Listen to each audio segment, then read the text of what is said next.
the news from Balmoral that she's having treatment, or that indeed they are unable to help Her Majesty anymore.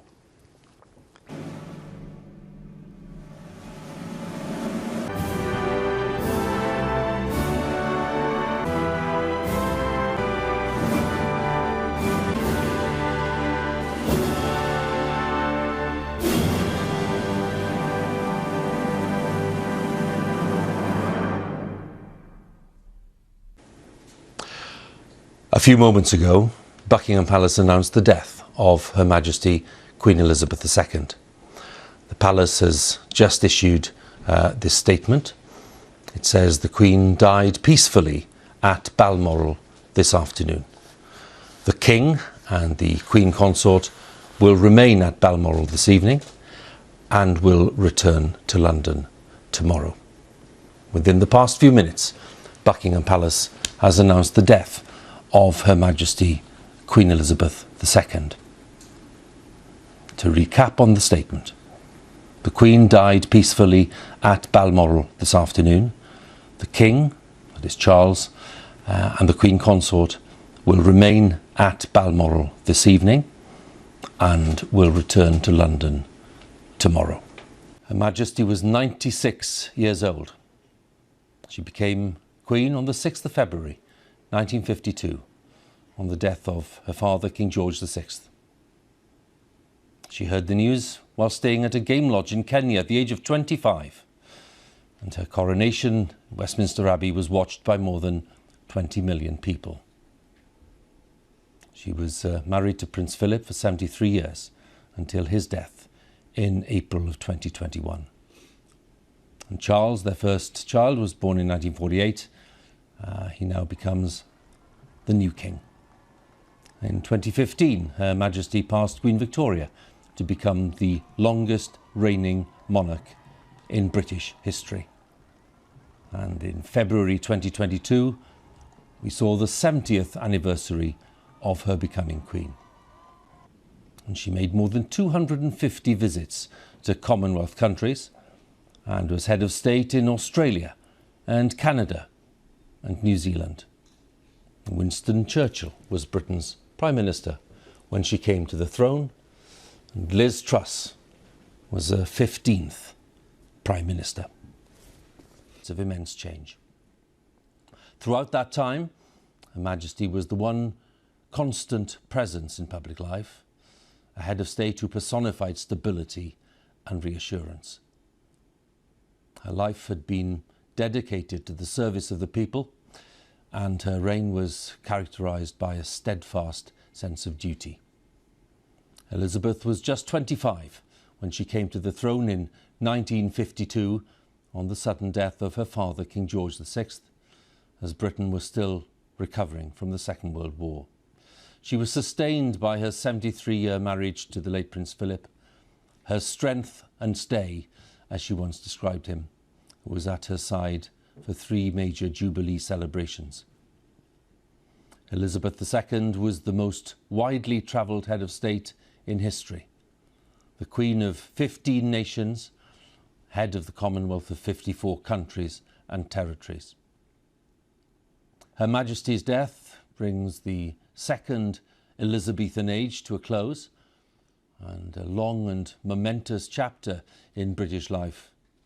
A reign marked above all else by a sense of service to others, a reign unlike any other in the long history of Britain and the Commonwealth. Our royal correspondent, Nicholas Witchell, is with me. For the nation, for them, this is an absolutely massive moment. The moment that so many people have dreaded for so long has come. It's a moment of great solemnity and national sadness. It's hard, really, fully to take it in. It's no great surprise, given her age and her declining health. But nonetheless, it is a very considerable shock to feel that she has died. Millions of people, I think, as they learn this news, will feel a sense of personal loss. And I think many people will find it rather disorientating. Let's just understand this moment. It isn't just the death of the longest lived, longest reigning monarch in British history, a monarch who has been there in the background to our lives for most of us, for all of our lives. It is the end of what I think history will judge to have been one of the most remarkable reigns in the 1,000-plus years of the British monarchy, a reign which will be remembered and talked about in years to come. Now, whether you are a monarchist or not, and we know, as we've said this afternoon, that not everyone is, she was a monarch who earned the widest possible respect here in the United Kingdom and throughout the world. It's the end of the reign of Elizabeth II, a monarch who always put duty first, who brought dignity and decency to the highest office in the land, who embodied the best of qualities, who's been a focus for national unity and identity, and who has been the still, calm centre of stability and reassurance to this nation and the other nations of which she has been head of state for more than 70 years, while so much around her has changed. She has been a distillation of our national identity. She has been constant in an ever-shifting world, constant, steadfast, dependable, dutiful. These are all rather old-fashioned words, old-fashioned concepts even, but I think that they sum up what she brought to the role of monarch. We recall the pledge she made on her 21st birthday. I declare before you all that my whole life, whether it be long or short, shall be devoted to your service. Well, she truly remained true to that pledge. It was a life of finely judged service, true to the principles of constitutional monarchy, driven by duty, sustained by faith.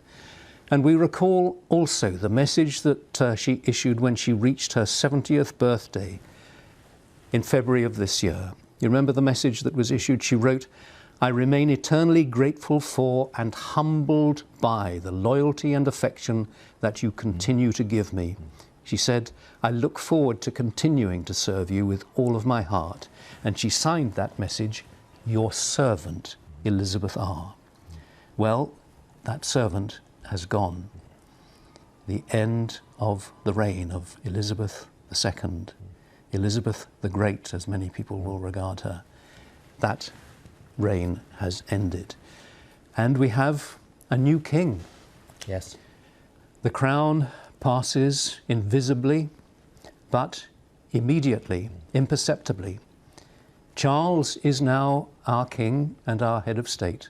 Camilla is now Queen Consort.